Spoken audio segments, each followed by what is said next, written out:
Gaafa san booyatan hidhamee goota wareegamee imimmaan guutuudhaan ijanna guutamee hacee gaafa sanaa kanaaf bilbilte san ani hin dagadhu dhugaa natti himte san bilisummaa dhabnee naan jettee turte gaa erga ati deemtee waggaa guutteerta kaa erga ati deemtee waggaa guutteerta kaa imimmaan ija koo gaafa ati deemtee kunoo gadiin buunee achumatti haftee kunoo gadiin buunee achumatti haftee ammas nan bu'a bar hacee kan hundeessaa situ ajjeese jedhu hattuun biyya keessaa situ ajjeese jedhu hattuun biyya keessaa waggaa lamaan kana yennaanaan hidhamu hacee si dhabeetan yaggunaan miidhamu otoo ati jiraattee kun hin uumamu otoo ati jiraattee kun hin uumamu si sodaatu hacee ija waan taateefi kanaaf si balleessan bal'aanu godhuufi kanaaf si balleessan bal'aanu godhuufi deemnaan kunoo waan goonu bardhaabne nutuffatte ga'een qa'ee duwwaa seentee nutuffatte ga'een qa'ee duwwaa seentee ammas abdii qabnaa wal biras ni taana yookaan akkuma kee baanee achumatti hafnaa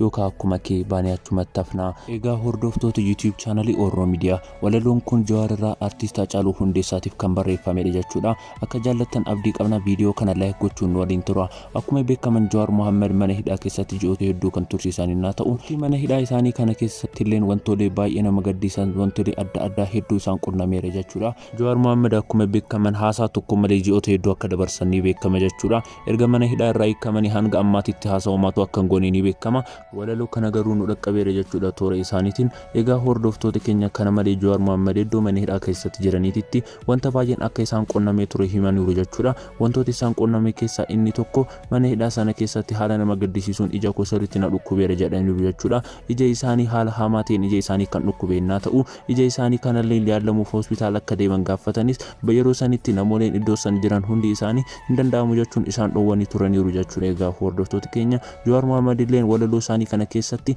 Haacaaluu kan ajjeese haasaa jedhu kana galchaniiru jechuudha. Namoonni baay'een Haacaaluu kan ajjeese Jawaar Mohammed jedhanii sooshaal miidiyaawwan adda addaa irratti yennaa saniitti fe'aa jiru jechuudha. Kunillee baay'ee nama gaddisiisa. Jawaar Mohammed illee dhugaan jirtu turtees taatu ni baati jedhaniiru jechuudha. Jawaar Mohammed illee akka dubbatanitti kitaaba ajaa'ibaa adda addaa mana hidhaa sana keessatti akka dubbisanii fi kitaabolee kanneen illee dubbisuun isaanii akka isaan fayyade malee akka isaan himaniiru jechuudha. Egaa hordoftoota keenya viidiyoo kana sheer gochuun sooshaal miidiyaa qabdan Facebook, Twitter, TikTok irratti sheer gochuun akka nama bira ga'u godha isiniin jenna. Iddoo komentii kana irratti illee yaada qabdan nuuf barreessaa yookaan ammoo walaloo kana yoo jaallattan lakkoofsa tokko nuuf barreessaa jaalala Haacaaluuf qabdan lakkoofsa tokko barreessuun nuuf ibsa isiniin jenna. Chaanaalii keenya subscribe goone subscribe gochuun maatii keenya ta'a. Subscribe innaa gootan fakkii beel jettu san tuquun yeroo hunda yeroo viidiyoo gallakkifnu hatattamaan akkasiin qabu go'a isiniin jenna. Hamma xumuraatti waan nu daawwattaniif galatooma. Sheer gochuun dagatina akka sirrii isiniin jenne galatooma.